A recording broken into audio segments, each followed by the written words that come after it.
Vamos con este audiolibro de Javier Iriondo, donde tus sueños te lleven. Hoy vamos con el capítulo 14, el viaje a Katmandú. Pasán se presentó puntual a su cita con un todoterreno. Se dirigieron hasta Tingri, a unos 65 kilómetros de Rombuk. Josué siempre había mantenido una gran sencillez y humildad en su vida, aunque David sabía que el dinero no era ningún problema para él. Michael le contó algo sobre los negocios en los que su padre participó y las empresas que creó. Negocios y empresas que generaron en su conjunto una gran fortuna. El tiempo era muy importante en esos momentos para Josué, por lo que no tuvo problema en darle una buena sorpresa a David. Un helicóptero le esperaba en Tingri para volar hasta Katmandú, y eso le ahorraría un buen tiempo de viaje. El impresionante espectáculo de las vistas del Tíbet desde el helicóptero enmudeció a David, y en menos de 2 horas llegaron a Katmandú. La sensación de David era extraña. La vuelta al mundo real después de permanecer 3 semanas en el monasterio y un coche que lo esperaba en el aeropuerto. Desde allí se dirigieron hacia el centro de la ciudad. Según se adentraban en ese nuevo mundo real, el choque para David fue capaz más brutal. Pasó de la paz y el silencio de Rombuk al caos de Katmandú, donde el tráfico es una auténtica locura, el ruido ensordecedor, los claxones no dejan de sonar y el desorden es absoluto. Katmandú es una ciudad electrizantemente viva, llena de contrastes y contradicciones, plena de intensidad. Llegaron hasta un hotel recientemente inaugurado, el más lujoso de la ciudad. Pasán acompañó a David hasta el vestíbulo. Le indicó que se presentara en la recepción diciendo que venía de parte de Josué. Luego, tan solo debía seguir las indicaciones del conserje. Pasán se despidió confirmando que lo esperaría a las 12 de la mañana del día siguiente en las mismas puertas del hotel. David estaba confuso. Al entrar en el hotel, el lujo chocaba con la realidad del exterior. El contraste impresionaba aún más después de haber pasado 3 semanas en el austero monasterio. Casi era desconcertante. David pensó que Josué lo estaba premiando con una cómoda y lujosa estancia en aquel espectacular hotel. Antes de pasar por recepción, David decidió tomar un café, que hacía tiempo no tomaba. En la suntuosa y cómoda cafetería, un pianista envolvía el agradable ambiente con sus notas. Y en ese momento, mientras David descansaba en un cómodo sofá blanco de suave piel, rodeado de todo ese lujo y confort, una película de pensamientos pasaron por su mente. Se vio a sí mismo cuando llegó a Katmandú 3 semanas atrás. Recordó su lamentable estado de salud mental y emocional. Y como al cabo de 3 semanas se sentía totalmente transformado, mirando la vida desde otra perspectiva. Tras disfrutar de ese agradable y relajante momento, se dirigió a la recepción para registrarse. Se preguntó cómo serían las habitaciones del hotel, especialmente la cama, ya que en el monasterio no eran lo que podríamos decir como muy cómodas. Se presentó al conserje, tal como Pasán le había indicado, y el conserje le dio una cálida bienvenida y le entregó un pequeño sobre, indicándole que debía leerlo en ese instante. David abrió el sobre y comenzó a leer. Este no es un hotel, este no es tu hotel. Tienes que caminar hasta la estupa Swayambuna, también conocida como Templo de los Monos. Debes esperar allí, donde una persona te recoja bajo la torre de los ojos de Buda. David se quedó inmóvil. No sabía cómo reaccionar. No entendía nada. Se sintió un poco ridículo al dar por hecho que pasaría una agradable jornada de relax en aquel lujoso hotel, esperando a que trajeran el paquete de Josué. Mientras buscaba encontrar el sentido de aquella situación, preguntó cómo podía llegar hasta el templo de los monos. Según las indicaciones, tardaría algo más de media hora en llegar al templo caminando desde el hotel. Aún confuso por la situación, se puso en marcha. En el instante en que cruzó la puerta del hotel, el lujo y el silencio dejaron paso al estruendo y la agitada vida de Katmandú. Su inconfundible aspecto de extranjero no le ayudaba a pasar desapercibido, y mucha gente empezó a acercársele ofreciéndole de todo, con una amable sonrisa y sus manos unidas en forma de reverencia y diciéndole un cálido namasté. Algunos occidentales creen que significa algo así como hola, pero es un saludo muy respetuoso y espiritual, que viene a decir saludo a la luz de Dios que está en ti. Katmandú es una ciudad caótica, llena de olores, muy viva, con mucha pobreza y polución. Cuenta con cerca de 1,5 millones de habitantes, aunque da la impresión que viven el triple de personas. Pero al mismo tiempo tiene un aura enigmática. Todos conducen de vértigo, parece que no hay ley, es una jungla, pero al mismo tiempo se respira un orden dentro del caos.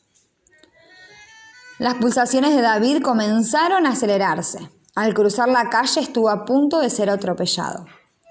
En Katmandú, cuando tocan el claxon 2 veces es que va a pasar de todos modos, así que mejor apartarse. David empezaba a alterarse. Tras el tiempo pasado en el monasterio con Josué, la intensidad de Katmandú comenzó a hacer mella en su interior, y la paz que sentía estaba transformándose en nerviosismo, en tensión acumulada en su mente. Finalmente llegó a los pies del templo de los monos. Una escalera de 365 escalones lo esperaban en su siguiente y misterioso encuentro. Subió a la base de la torre, en la que los ojos de Buda pintados en sus 4 caras miran a los 4 puntos cardinales. Y por un momento le recordó el monasterio de Rombuk, aunque los vendedores y la gran cantidad de monos que había alrededor le trajeron rápidamente al presente. Se sentó en la escalera de la torre, compró algo de fruta a un vendedor y decidió esperar a que la misteriosa persona que no sabía cómo le iba a reconocer lo recogiese.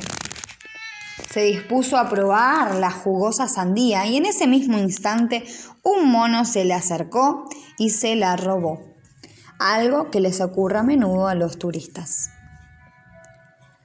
Pasando un momento, se fue calmando, comenzó a reflexionar. La voz de Josué resonó en su interior y muchos de los momentos vividos en el monasterio junto a él pasaron por su mente. Imaginó qué pensaría Josué si supiera que por haberse creído que se iba a quedar en aquel lujoso hotel por el tumulto de la ciudad y por un simple mono, había perdido el control y reaccionado de esa estúpida manera.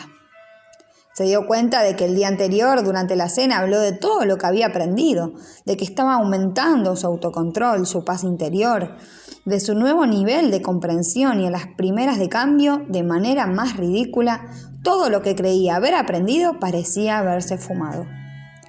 Al ver que la persona que debía recogerle no llegaba, comenzó a inquietarse, por lo que decidió poner en práctica las primeras técnicas de meditación que Nawang le había enseñado. Consiguió relajarse rápidamente y todas las ideas y los conceptos de Josué, los apuntos y las reflexiones fluían a gran velocidad.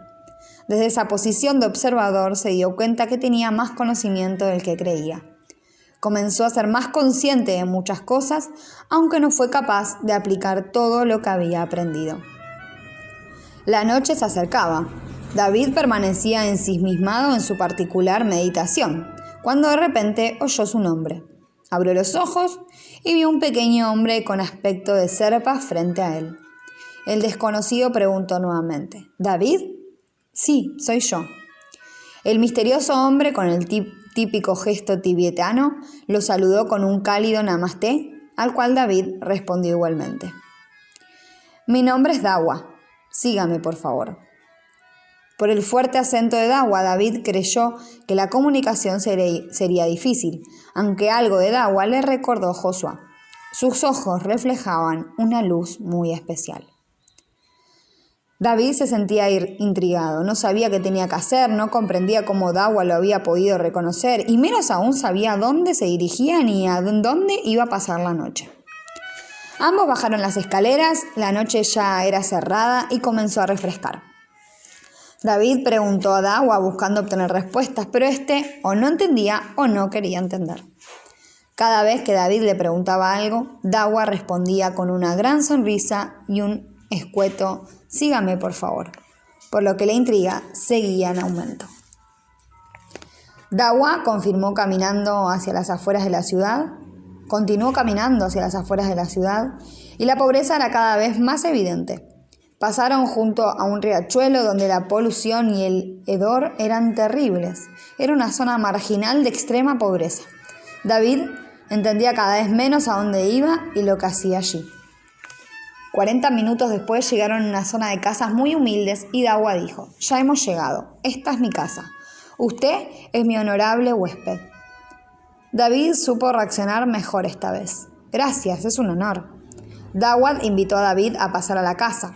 Allí estaban su mujer y sus 2 hijas, de 9 y 6 años, sentadas a la mesa mientras coloreaban unos dibujos y reían tímidamente. David las saludó. David se sorprendió de que las hijas de Dawa fueran tan jóvenes, ya que parecía un hombre de alrededor de 70 años. La casa era de piedra y barro, y disponía de 2 pequeñas habitaciones con una cocina y un salón, todo muy reducido. En la casa, que contenía numerosos objetos budistas, se percibía una agradable sensación de armonía. «Hoy podrá descansar aquí», dijo Dawa, mostrándoles una de las habitaciones. «¿Dónde dormirán ustedes?», preguntó David. «Dormiremos juntos en esta otra habitación», respondió Dawa. «No debería molestarse, puedo ir a un hotel». «Josué indicó que tenías que pasar la noche aquí», dijo Dawa. «Por la mañana volverás al hotel». Poco después, la mujer de Dawa sirvió la cena, un plato de dalbat, una especie de sopa de lentejas que sirve con arroz y verduras, y antes de comenzar, Dawa dio gracias por las bendiciones que recibía y por el invitado que honraba su casa con su presencia. Los 5 disfrutaban del suculento plato en silencio hasta que algo llamó la atención de David. Era una foto de Dawa junto a Josué. Este tenía un aspecto algo más joven que en la actualidad, pero no mucho. Lo sorprendente era que Dawa era muchísimo más joven. ¿Cuánto tiempo tienes esa foto? «¿Cuánto tiempo tiene esa foto?», preguntó David. «Unos 37 años». «¿Desde hace cuánto conoces a Josué?» «Tuve la suerte de conocerlo hace 42 años», respondió Dawa. «¿Cómo puede ser que apenas hayas envejecido desde entonces?» «No tengo respuestas para eso, tan solo me considero un privilegiado por haberlo conocido y por su amistad. Es una persona muy especial». David no podía salir de su asombro. El misterio de Josué seguía aumentando. «Josué me dijo que tenía que recoger un paquete para él. ¿Sabe qué es lo que tengo que recoger?» Dawa estiró entonces el brazo y agarró un sobre situado en una pequeña estantería. Se lo entregó con suma delicadeza diciéndole: «Esto es para Josué». David esperaba un gran paquete, pero el sobre tan solo parecía una carta con el nombre de Josué escrito en él. Mientras, las niñas no paraban de jugar y reír. David las observó y se quedó magnetizado, ya que sus rostros reflejaban la más absoluta felicidad.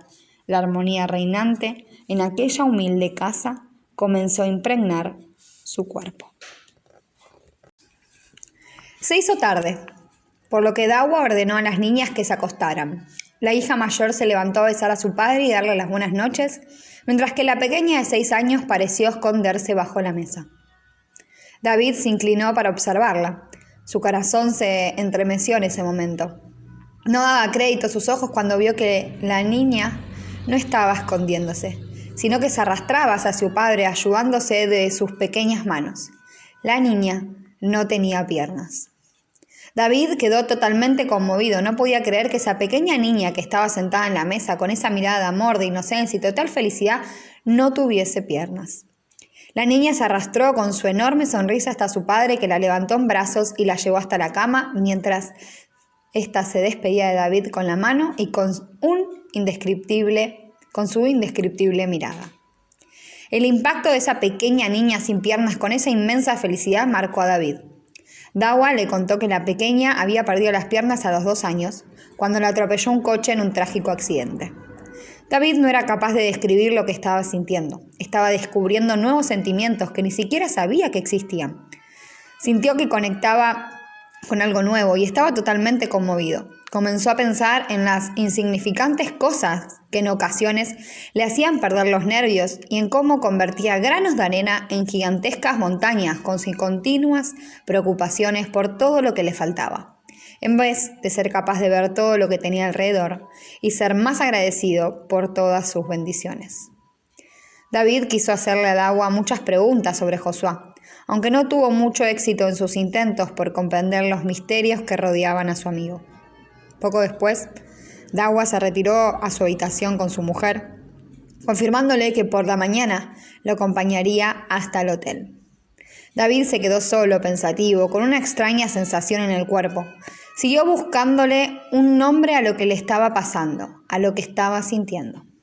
Seguía observando aquella pequeña y humilde casa que al mismo tiempo era un palacio de armonía, donde se sentía una gratificante sensación de unidad, de conexión y de amor.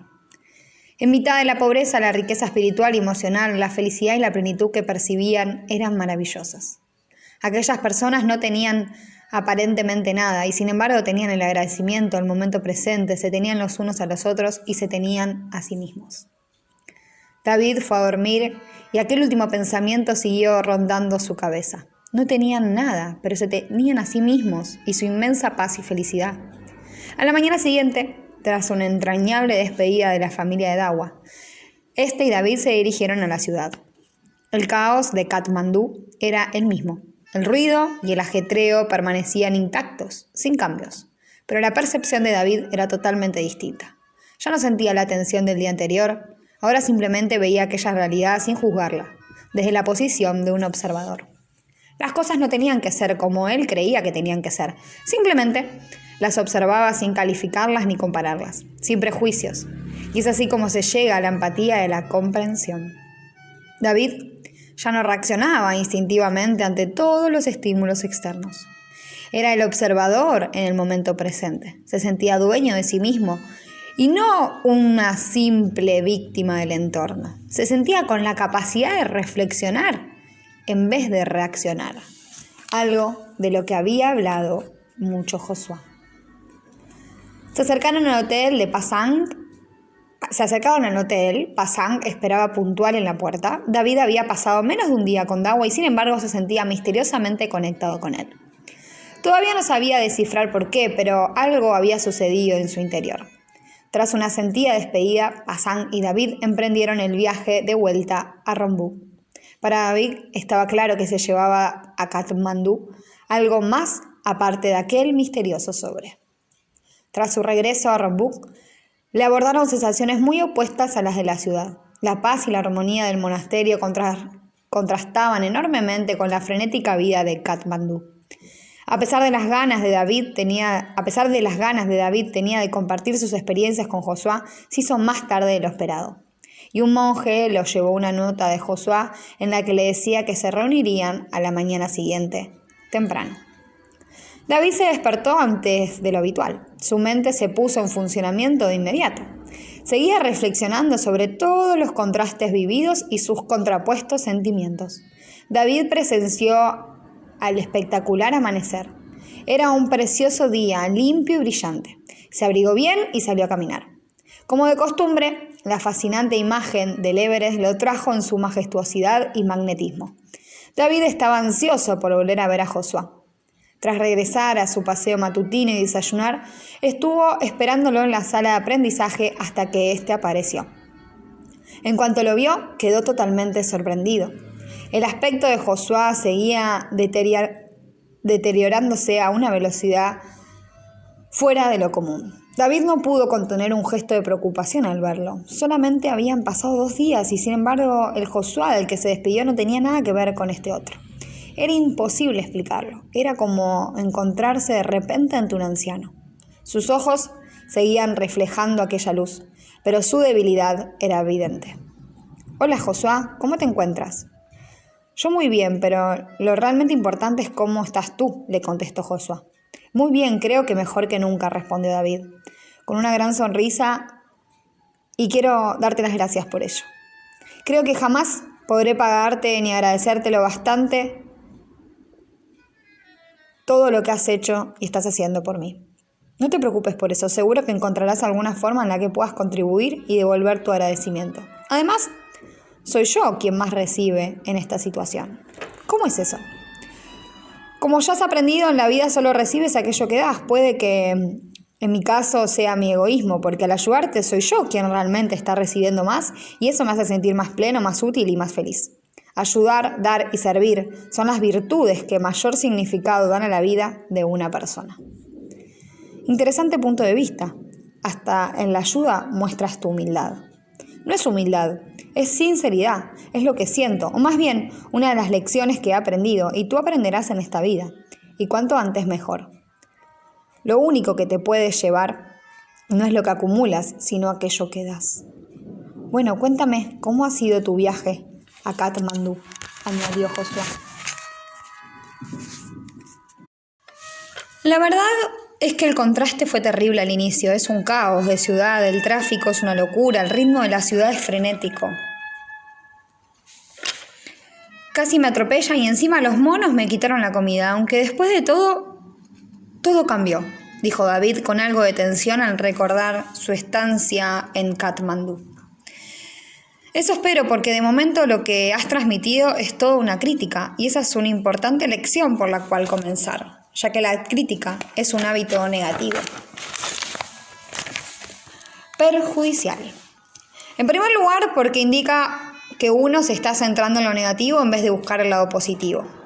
Al actuar así solo te centras en el problema, en lo que no te gusta de una situación o en lo que no se han cumplido de tus expectativas. Me costó muchos años y algunos disgustos aprender ciertas cosas sobre lo costoso que puede ser la crítica. Agregó Josué que la palabra dicha ya no puede ser retirada y en muchos casos el impulso emocional del momento nos puede dejar en mal lugar. Por eso, si no tienes algo bueno que decir de alguien, es mejor no decir nada. Y si en algún momento realmente existe la necesidad de criticar, asegúrate de que sea una crítica constructiva. Nuestra lengua puede meternos en muchos líos. No es lo que decimos lo realmente importante, sino cómo lo decimos, cuándo y dónde. Si haces una crítica constructiva, con tacto, midiendo las palabras con cortesía y con la clara intención de ayudar a comprender y de hacerlo en el momento oportuno. El ego no se sentirá atacado y puede considerarla como una ayuda a la reflexión. Nunca critiques a la persona, sino a la acción. Tienes que distinguir entre el que hace y lo que hace. Si criticas a la persona, asegúrate siempre de que sea en privado y con una solución en mente. Evita la crítica que no aporta nada, la que solo destruye. No hace falta ser valientes para juzgar y criticar, y sí para contenerse. Cuando menos critiques, menos tendrás que tragarte tus palabras. Recuerda siempre que es mejor construir que destruir. Busca las cosas buenas y deja las malas. Busca lo mejor en cada situación y acabarás encontrando siempre aquello que buscas. Pero volviendo al viaje, prosiguió Josué, tu visita a Katmandú tenía 2 motivos. Uno era recoger el sobre que has traído, así que muchas gracias. El otro, enfrentarte al mundo real para ponerte a prueba. No vas a vivir en Katmandú. Sin embargo, cuando regreses a tu vida diaria, afrontarás situaciones similares. Te enfrentarás a problemas y retos diarios que te pondrán a prueba. Es fácil mantener la calma y sentirte en paz cuando uno está aislado, porque nada nos reta. No nos enfrentamos ni a problemas ni a frustraciones. Nadie nos provoca nuestra ira. Aquí has estado aislado de todo problema, rodeado de armonía. En este monasterio la sensación de paz llega muy pronto, por ello tendemos a pensar que hemos cambiado y vamos a poder mantener esa actitud en nuestra vida cotidiana. Esa es la razón de que tuvieras que observar tus propias reacciones en un entorno más hostil. Tenías que pasar tu primera prueba para aprender a distinguir entre la teoría y el conocimiento real. David asintió sonriendo al escuchar eso. Todo lo que aprendas aquí o en cualquier lugar no servirá de nada si no eres capaz de aplicarlo. Se suele decir que el conocimiento es poder, pero lo que es tan solo cuando lo usas, cuando eres capaz de emplearlo efectivamente. Algunos creen que tienen el conocimiento necesario, pero si no son capaces de aplicarlo y responder con ese conocimiento en la práctica, tan solo tienen la teoría. Nuestros progresos y nuestra madurez se miden ante los problemas concretos. En nuestras respuestas y reacciones, el desarrollo personal se basa en la capacidad de aplicar efectivamente el conocimiento, no simplemente en saber más cosas. Y ello implica un mayor grado de conciencia de nosotros mismos. Para convertirte en el observador de tu propia vida, debes ser capaz de aplicar ese conocimiento y mantener esa sensación de control interna, independientemente de las circunstancias. Nuestra madurez se refleja en la capacidad de mantener la calma en medio de la tormenta. Aquí estás en un entorno seguro. También los aviones son más seguros cuando están en la tierra, pero no están hechos para permanecer en el suelo, sino para volar. Es en la acción donde se mide nuestro valor y nuestros verdaderos progresos. Los pensamientos bien organizados llevan al crecimiento mental y personal, pero los verdaderos resultados llegan a través de las acciones que se convierten en hábitos. Y esos resultados crean nuestro verdadero destino. Si quieres medir tus verdaderos progresos, tienes que pasar a la acción en el mundo real. Es allí donde te revelas y te reconoces. Es allí donde te enfrentas a los retos y a los problemas. Y en esos momentos en los que surge de nuestro interior lo que realmente somos, son las frustraciones las que dejan ver nuestro verdadero carácter. Es la reacción ante la persona, ante esa presión, lo que desvela nuestra realidad. Esa presión revela nuestro interior. Si exprimes o pisas un limón, ¿qué es lo que va a salir de su interior? El zumo, respondió David. ¿Por qué? Porque es lo que hay dentro. Exacto. Sale zumo porque es lo que hay dentro. Independientemente de las circunstancias, no importa quién lo exprima, cuándo o cómo. ¿Cómo reaccionas cuando las dificultades o las frustraciones te aprietan? ¿Qué sale de ti cuando la vida te pone a prueba? ¿Saltas a la primera, explotas, mantienes la calma o simplemente observas y reflexionas? Preguntó Josué. Creí que realmente tenía un conocimiento mayor, dijo David. Sentía un gran cambio en mi interior y en mi manera de pensar. Me sentía con mayor control, pero cuando me vi rodeado de un entorno más hostil y asediado por aquella agitación, mis viejos hábitos surgieron de nuevo. En cuanto la vida me apretó, salió mi zumo. La tensión volvió a resurgir. Comencé a centrarme en todo lo malo y me convertí en una fácil víctima de las circunstancias, dejando que me manipularan mis emociones. Ahora lo comprendo, exclamó David, como si hubiese descubierto algo de vital importancia. Ahora entiendo mejor por qué al día siguiente no sucedió lo mismo y tuve más control. No reaccioné de la misma manera ante la misma situación. Me sentía como un observador, no juzgaba, simplemente reflexionaba. Cuando llegué a casa de Dawa, todavía estaba lleno de tensión. Sin embargo, en aquella casa se respiraba armonía, y esa armonía me ayudó a entrar en contacto conmigo mismo, a poner las cosas en perspectiva. A pesar de las circunstancias materiales y la invalidez de su hija, allí la paz y la felicidad se podían sentir por encima de todo. Entonces, muchas de las cosas que he estado aprendiendo aquí, en el monasterio, comenzaron a encajar y a cobrar sentido. Cuando al día siguiente caminamos durante horas por la ciudad, fui capaz de aplicar ese conocimiento. Dawa parecía que caminaba por un oasis. No le importaba el entorno. Él creaba su propio mundo en su interior. Irradiaba paz en medio de la tormenta. Nada lo perturbaba. Y sin darme cuenta, me ayudó y adopté su actitud. Comencé a ampliar muchas de las cosas que me has enseñado. Pude responder y sentirme de manera radicalmente distinta ante las mismas circunstancias. El primer día me volví loco. No dejé de centrarme constantemente en los problemas, en todo lo que me contrariaba. Sin embargo, al día siguiente mis expectativas cambiaron y también lo hizo mi enfoque, y dejé de ser tan vulnerable. Por eso me sentí totalmente distinto. Me sentía con un mayor control y en paz. Esas palabras reconfortaron a Josué, ya que pudo percibir que David, por primera vez y casi sin saberlo, había tomado el control. Se había convertido en un observador. Había podido cambiar sus pensamientos, sus emociones y su respuesta ante el exterior. Enfrentándose a unas mismas circunstancias, había logrado responder de manera totalmente distinta. Y eso era un signo de un nuevo nivel de conciencia. Tus reacciones no tienen que ver con el exterior, sino con lo que hay dentro de ti, dijo Josué. ¿Tus reacciones muestran tu debilidad o tu fortaleza mental? revelan tu nivel de conciencia sobre tus propios pensamientos y emociones. Por eso debemos perdonar, purificar nuestro interior e invertir en nosotros mismos para poder comprender y reflexionar en vez de simplemente reaccionar. Hemos de aumentar nuestra propia conciencia interna. Y cuando uno lo logra, comienza a dirigir su vida en vez de ser arrastrado por las circunstancias. Cuando conscientemente comienzas a aplicar lo que aprendes, la teoría se convierte en conocimiento. Recuerdo una curiosa lección en mi vida que me enseñó claramente la diferencia entre la teoría y el conocimiento. A pesar de que nací en un pueblo famoso por ser importante centro de esquí, antes de que pudiera aprender a esquiar, mis padres me trasladaron, entonces no pude esquiar hasta los 16 años. Me acuerdo perfectamente de aquella primera vez porque previamente había leído un maravilloso libro sobre cómo aprender a esquiar. Era genial, todo estaba explicado perfectamente con ilustraciones, lo había asimilado muy bien y lo tenía muy claro.